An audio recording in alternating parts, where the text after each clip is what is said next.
Bagram അഫ്ഗാനിസ്ഥാനിലെ ഏറ്റവും തന്ത്രപ്രധാനമായ വ്യോമതാവളം. യുഎസിൻ്റെ അധീനതയിലായിരുന്നു ബാഗ്രാം. അഫ്ഗാനിസ്ഥാനിലെ പാർവൻ പ്രവിശ്യയിൽ പൗരാണിക നഗരമായ ബാഗ്രാമിന് സമീപമാണ് ഈ വ്യോമതാവളം സ്ഥിതി ചെയ്യുന്നത്.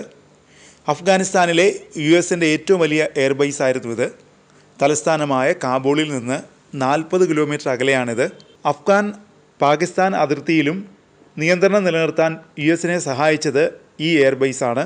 വലിയ യുദ്ധവിമാനങ്ങളും കാർഗോകളും കൈകാര്യം ചെയ്യാനുള്ള ശേഷി ഈ എയർബേസിനുണ്ടായിരുന്നു.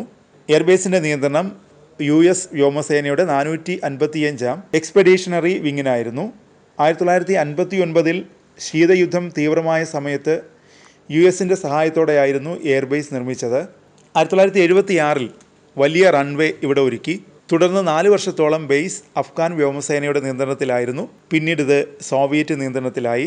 സോവിയറ്റ് യൂണിയൻ പോയ ശേഷം വിവിധ ഗ്രൂപ്പുകളായിരുന്നു എയർബേസ് നിയന്ത്രിച്ചത്.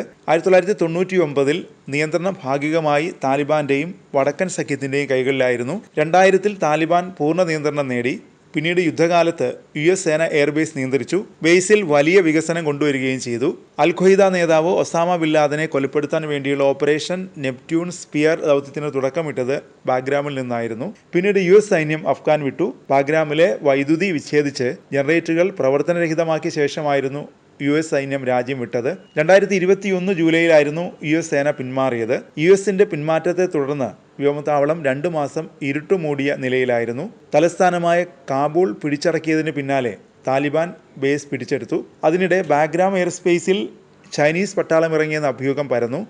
ബാഗ്രാമിൽ ലൈറ്റുകൾ തെളിഞ്ഞെന്നും വിമാനത്തിൻ്റെയും മറ്റും ശബ്ദം കേട്ടെന്നും പ്രദേശവാസികൾ വെളിപ്പെടുത്തുകയും ചെയ്തു. അതോടെയാണ് ചൈനീസ് വ്യോമസേനയുടെ സാന്നിധ്യം ഇവിടെയുണ്ടെന്ന അഭ്യൂഹം പരന്നത്. ഏതോ വിദേശ സൈന്യത്തിൻ്റെ സാന്നിധ്യം അവിടെയുണ്ടെന്നും ചൈനയായിരിക്കാമെന്ന സാധ്യതകൾക്കാണ് മുൻതൂക്കമെന്നും മാധ്യമങ്ങളും റിപ്പോർട്ട് ചെയ്തു.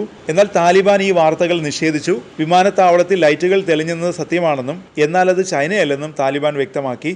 ഇപ്പോഴിതാ ബാഗ്രാം യുഎസിന് താലിബാൻ തിരികെ നൽകിയെന്ന റിപ്പോർട്ടുകളാണ് പുറത്തു വരുന്നത്. ട്രംപ് ബാഗ്രാമിൽ സൈന്യത്തെ വിന്യസിക്കാൻ ഒരുങ്ങുന്നതായും റിപ്പോർട്ടുകൾ വരുന്നു. യുഎസിനെ തിരിച്ചുവരാൻ താലിബാൻ ഭരണകൂടം അനുവദിച്ചോ?